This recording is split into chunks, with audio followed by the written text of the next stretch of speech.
बिस्मिल्लाहिर्रहमानिर्रहीम। अस्सलाम वालेकुम। समाजी अक्स में खुश आमदीद नाज़रीन। जैसा कि आज आप लोगों ने देखा है पंजाब असम्बली के अंदर कि जो हमारे लीडरान हैं वो बच्चों की तरह लड़ रहे थे और जो नौजवान हैं उनकी तरह एक दूसरे को मार पीट रहे थे। और हमारे बच्चे क्या सोचेंगे इनके हवाले से कि परवेज़ इलाही जो हैं साबिक़ स्पीकर, उनके आज बाजू भी टूट गया, साथ उनके चेस्ट के ऊपर काफ़ी इफेक्ट हुआ।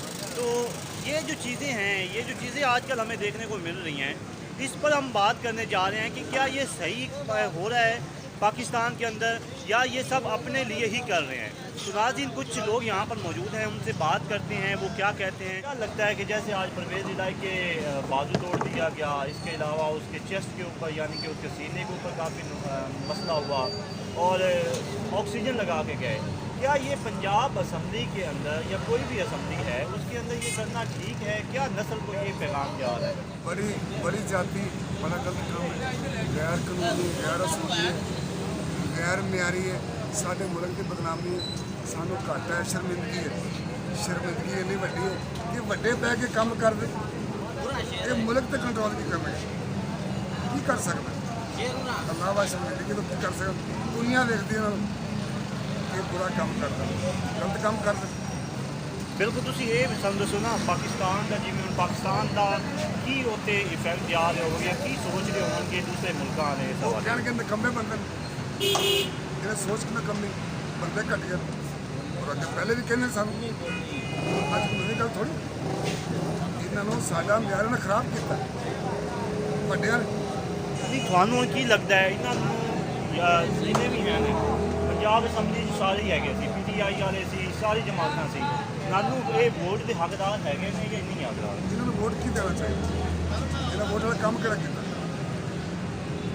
सब दस ना कि गरीब आवाम ने कि ख्याल किया रोजी थाड़ी तंग, रोजगार तो परेशान, मारे बंदे आटो तंग, रोटी तंग, रोजी तंग, क्या है शोर पाते हैं रौला पाते कम नहीं समझ गल कोई नहीं आई और एक धंधा जो चलता है वो चलिया जाता चलिया जाएगा, जोड़ा है मिठू जिदा सर गया वो ठीक है ना सर फुट खाते ये जाती साढ़े कर रहे हैं गरीब आवाम अच्छा नहीं कर रहा और अपनी बदनामी कर रहे हैं, अपने आप घाटा पा रहे हैं, शर्मिंदगी दे रहे हैं अपने आप कि असी इन्ने अच्छे हैं, ये अच्छे नहीं है, ये अच्छा काम ही नहीं किया।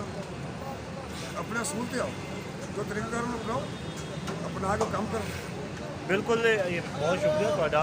ते नाज़रीन, जिहड़ा ये मस अजकल चले हुए ने खास कर पंजाब असम्बली या इस तो अलावा कौमी असम्बली ये मसले जो हैं वो बहुत ज़्यादा इफ़ेक्ट कर रहे हैं हम यूथियों के ऊपर, हम नौजवानों के ऊपर। और ख़ास कर ये कहते हैं कि हम जो हैं उनको वोट दें। हम वोट उनको क्यों दें? मैं यही आज सब लोगों से पूछना चाहता हूँ, हम उनको वोट क्यों दें? कि इसलिए कि वो पंजाब असम्बली के अंदर या कौमी असम्बली के अंदर जाके लड़े और अगर वो लड़ते हैं तो वो हमारी नस्लों को ख़राब कर रहे हैं कि हमारे लोगों को ये जो है इफ़ेक्ट दे रहे हैं कि ये जो लोग हैं इस तरह ही आपने करना है, आगे आके आपने यही करना है। तो मुझे उम्मीद है कि ये पॉजिटिव मैसेज जो है आप लोगों के लिए बहुत अच्छा होगा। इस वीडियो को ज़्यादा से ज़्यादा शेयर करें ताकि ये जो लोग कर रहे हैं, लीडरान जो कर रहे हैं, तो ऐसा बिल्कुल भी ना हो। इसी के साथ अपने मेज़बान गुलाम सरानी को दें इजाज़त। इंशाल्लाह नेक्स्ट वीडियो में फिर मिलते हैं। अल्लाह निगहबान।